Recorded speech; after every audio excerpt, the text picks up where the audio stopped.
Spoilage, खाने का सड़ना, क्या कहलाता है? The condition when our food becomes unfit for our consumption, ऐसी अवस्था जब हमारी सेहत के लिए जब खाना सुरक्षित ना रहे, उस कंडीशन को हम कहते हैं फूड स्पॉइलेज, खाने का सड़ना। Food gets spoiled because of the growth of micro organisms in it, खाना तभी सड़ता है जब उस खाने में माइक्रो ऑर्गेनिजम्स ग्रो करने लगे। जैसे आप इस फोटो में देख सकते हैं, आलू के ऊपर ये ग्रीन कलर के फंगस और व्हाइट कलर के फंगस ग्रो करने लगे हैं। What are the conditions in which micro organisms grow? तो फिर अगर खाना माइक्रो ऑर्गेनिजम्स की वजह से सड़ता है, तो फिर माइक्रो ऑर्गेनिजम्स खाने में किस कंडीशन में बढ़ते हैं? They grow in the presence of air, presence of moisture and presence of warm temperature. Presence of air, presence of moisture and presence of warm temperature are the three reasons when the microorganisms grow in our food items. Microorganisms are present in the air but we cannot see them. हम microorganisms को अपनी आंखों से नहीं देख सकते, लेकिन जब उन्हें मॉइस्ट एनवायरनमेंट मिलता है, गीलापन मिलता है, पानी मिलता है, एंड वार्म टेम्परेचर और गर्माहट मिलती है, खाना मिलता है, तब वो उसमें ग्रो करने लगते हैं। What we can do to stop food from getting spoiled? तो फिर हम अपने खाने को सड़ने से बचाने के लिए क्या कर सकते हैं? सबसे पहले रिमूव द मॉइस्चर या फिर रिमूव द एयर, वही हवा जिसमें माइक्रो ऑर्गेनिजम्स रहते हैं लेकिन हमें दिखाई नहीं देते। या फिर we can remove warm temperature, या फिर हम गर्माहट को निकाल सके, तो फिर हमारा खाना शायद सड़ने से बच जाए। या फिर हम उस खाने में कुछ प्रिजर्वेटिव्स ऐड कर दे। प्रिजर्वेटिव्स कुछ ऐसी चीजें होती हैं जो हमारे खाने को काफी लंबे समय तक बिना सड़े हुए रहने में मदद करते हैं। What is food preservation? The methods by which we can delay or prevent the food from getting spoiled. Food preservation कुछ ऐसी तकनीक है जिससे हम खाने को सड़ने से बचा सके या फिर उसके सड़ने की प्रक्रिया को थोड़ा लंबे समय तक के लिए टाल सके। And what are the methods? तो हमारे पास ऐसी कौन कौन से तरीके हैं? पहला है फ्रीजिंग। जब हम अपने खाने को फ्रिज में रख देते हैं तो हम क्या कर रहे हैं? We are removing the warm temperature. उसके बाद ड्राइंग, अगर हम अपने खाने का सारा पानी सुखा दे, ड्राई कर दे खाने को, तो माइक्रो ऑर्गेनिजम्स उसमें ग्रो नहीं कर पाएंगे। उसी तरह सॉल्टिंग, पिकलिंग, जैसे हम अचार बनाते हैं। एडिंग शुगर, जैसे हमारे घर में रखा हुआ जैम कभी भी खराब नहीं होता। उसके बाद स्मोकिंग फूड, हम आगे इसके बारे में और पढ़ेंगे। उसके बाद canning, vacuum preservation and lastly adding preservatives. So now my question is what are food preservatives? Food preservatives क्या होते हैं? फूड प्रिजर्वेटिव्स वो होते हैं which prevents the growth of microorganisms and slow down the process of food spoilage. तो अब हम देखते हैं एक छोटा सा वीडियो जिसमें फूड प्रिजर्वेशंस के अलग अलग तरीकों को एक्सप्लेन किया गया है। Drying is a method to dry out the water content of the fruits and vegetables in it. We can do it in our home also. Just cut the vegetables or fruits into pieces, wash and dry it, and then put it in the oven tray. And then heat it in the oven for 180 degrees Celsius for 10 minutes. And here are the dried fruits for your round the year consumption. Similarly, we can also preserve fish by drying it. You must have seen many kinds of dry fishes which we can use all round the year. Second method is smoking, where food are smoked to remove water from them and we can use them throughout the year. Third method is vacuum packing, where we remove all the air from the food containing packets. So if air is not present, the microorganisms are also unable to grow and we can preserve our food. This is how the vacuum packaging is done, and it sucks out all the air from the packet. Salting or pickling is another method very common in our country, where we preserve our food by making pickles. Lots of salt and oil along with the spices are added in the food items. Salt and oil prevents the microorganisms to grow in it and prevents our food from spoiling. Sixth method is jamming or adding a lot of sugar.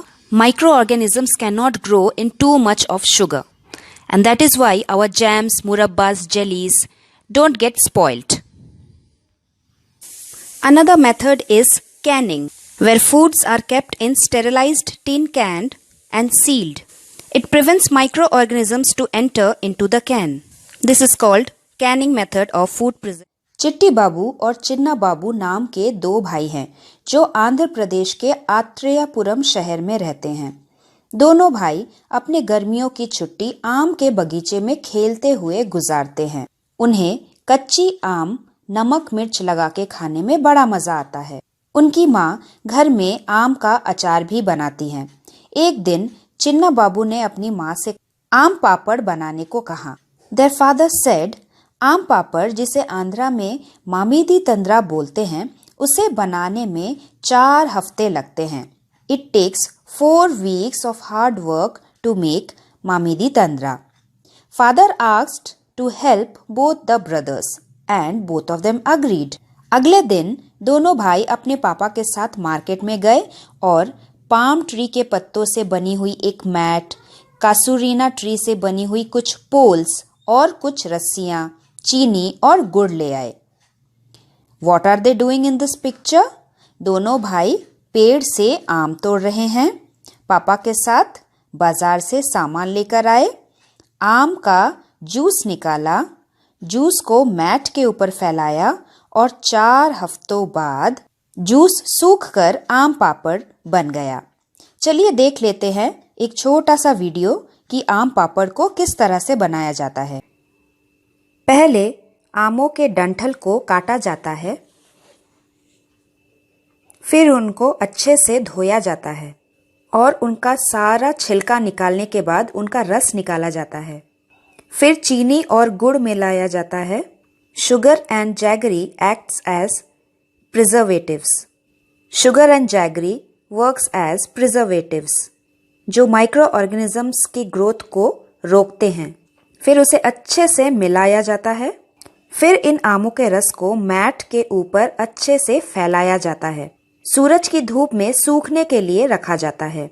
4 हफ्तों की कड़ी मेहनत के बाद ये आम पापड़ सूखकर तैयार हो जाते हैं और फिर इन्हें पैकेट्स में तैयार करके बाजारों में बेचा जाता है। उसी तरह चिट्टी बाबू और चिन्ना बाबू के माँ ने भी एक अच्छी सी जगह ढूंढ कर निकाली अपने बैकयार्ड में। दोनों भाइयों ने मिलकर लंबे लंबे पोल्स बांधे और उस पर पाम ट्री से बनी हुई मैट को फैला दिया। अगले दिन अप्पा ने मोस्ट राइप मैंगो, सबसे ज्यादा पके हुए आम को छांट छांट के निकाला, उनका पल्प निकाला, उनका जूस निकाला, फिर उसको एक मसलिन क्लॉथ से स्ट्रेन किया। स्ट्रेन मतलब छानना, जिससे आम का सिर्फ जूस ही बाहर निकले और फाइबर जूस में ना आ पाए। उसके बाद चिट्टी बाबू ने गुड़ को क्रश किया, चीनी और गुड़ को इक्वल अमाउंट में पल्प के साथ मिक्स किया और उसके बाद जो पोल्स के ऊपर मैट बिछाया गया था उस मैट के ऊपर फैला दिया। कई हफ्तों तक वो लेयर पे लेयर फैलाते गए और 4 हफ्तों बाद गोल्डन केक बनके तैयार हो गया। गोल्डन केक यानी कि मामीदी तंद्रा और आम पापड़। The mamidi tandra was ready. It was cut into pieces और दोनों भाइयों ने मिलकर मजे से आम पापड़ का मजा लिया। Why was sugar and jaggery mixed into the mango pulp and dried in the sun? Sugar and jaggery act as preservative. चीनी और गुड़ क्योंकि मीठे होते हैं वो खाना को प्रिजर्व करने में मदद करते हैं और मामीदी तंद्रा के केस में मैंगो को प्रिजर्व करने के लिए हमने चीनी और गुड़ का उपयोग किया। और ड्राई क्यों किया? Because drying it under the sun is also a method of food preservation.